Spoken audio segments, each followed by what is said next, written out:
Hey guys, Lord Naren White here, the Holy Ghost, the one true God. Back with you with the next video in my series reading White Fang by Jack London. Without further ado, returning to White Fang as read by Lord Naren White. Before he had hunted in play, for the sheer joyousness of it. Now he hunted in the deadly earnestness and found nothing. Yet the failure of it accelerated his development. He studied the habits of the squirrel with greater carefulness and strove with greater craft to steal upon it and surprise it.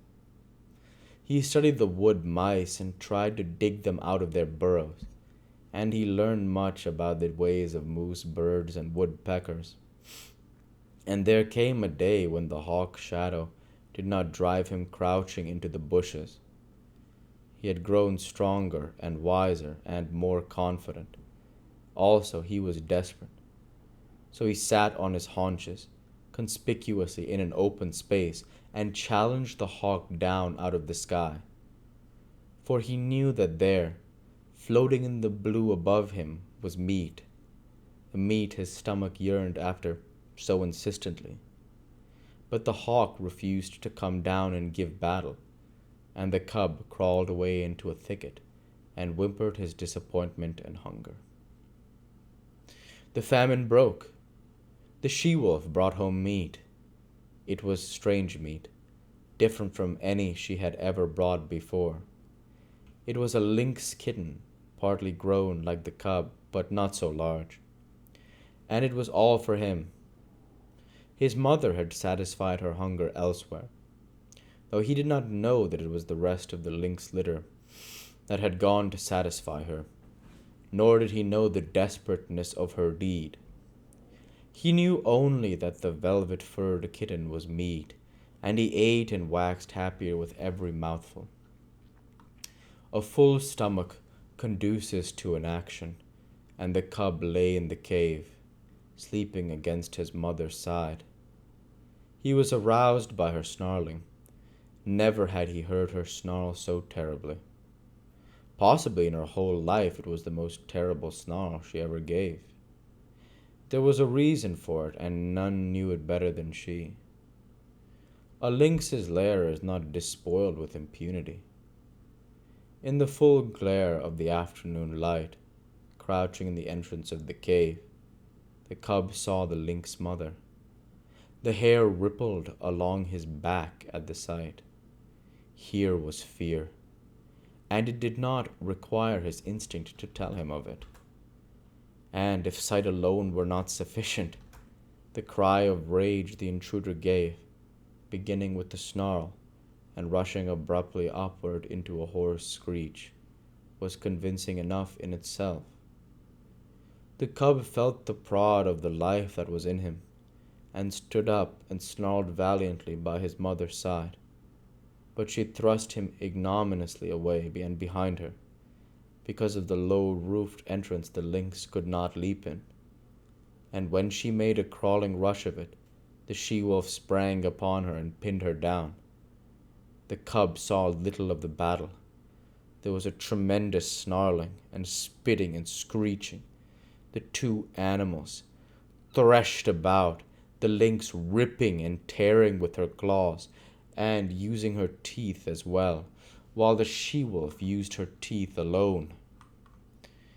Once the cub sprang in, and sank his teeth into the hind leg of the lynx. He clung on, growling savagely, though he did not know it. By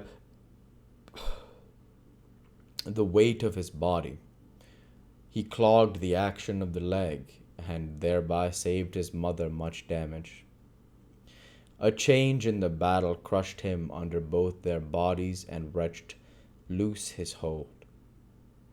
The next moment the two mothers separated, and, before they rushed together again, the lynx slashed out at the cub with a huge forepaw that ripped his shoulder open to the bone and sent him hurtling sidewise against the wall. Then was added to the uproar the cub's shrill yelp of pain and fright. But the fight lasted so long that he had time to cry himself out, and to experience a second burst of courage, and the end of the battle found him again clinging to a hind leg and furiously growling between his teeth. The lynx was dead, but the she-wolf was very weak and sick. At first, she caressed the cub and licked his wounded shoulder, but the blood she had lost had taken with it her strength, and for all of a day and night she lay by her dead foe's side without movement, scarcely breathing. For a week she never left the cave, except for water, and then her movements were slow and painful. At the end of that time the lynx was devoured, while the she-wolf's wounds had healed sufficiently to permit her to take the meat trail again. The cub's shoulder was stiff and sore, and for some time he limped from the terrible slash he had received. But the world now seemed changed. He went about in it with greater confidence, with a feeling of prowess he had not been that had not been his in the days before the battle with the lynx. He had looked upon life in a more ferocious aspect. He had fought, he had buried his teeth in the flesh of a foe, and he had survived. And because of all this, he carried himself more boldly, with a touch of defiance that was new in him.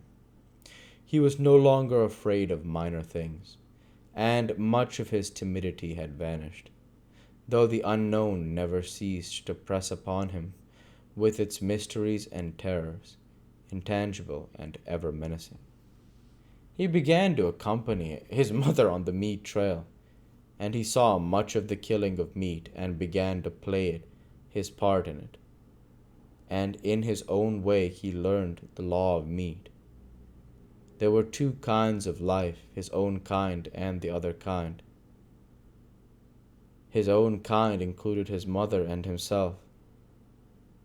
The other kind included all live things that moved.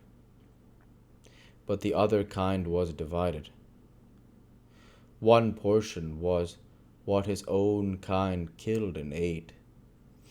This portion was composed of the non-killers and the small killers. The other portion killed and ate his own kind, or was killed and eaten by his own kind. And out of this classification arose the law. The aim of life was meat. Life itself was meat. Life lived on life.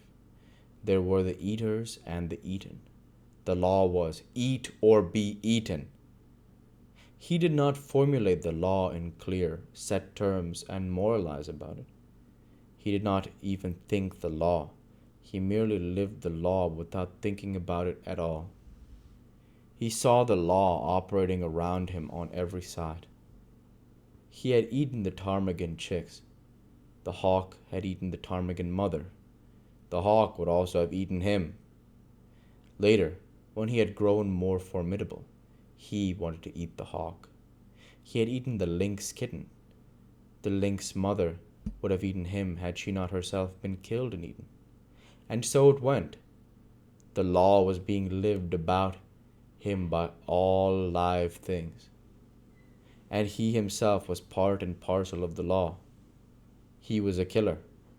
His only food was meat, live meat that ran away swiftly before him, or flew into the air, or climbed trees, or hid in the ground, or faced him and fought with him, or turned the tables and ran after him. And we'll go ahead and stop there for this week. As usual, I want to say thank you for watching, and I hope you enjoyed. Please like, comment, and subscribe, as it greatly helps the channel. Light be with you all. Take care, and thanks again.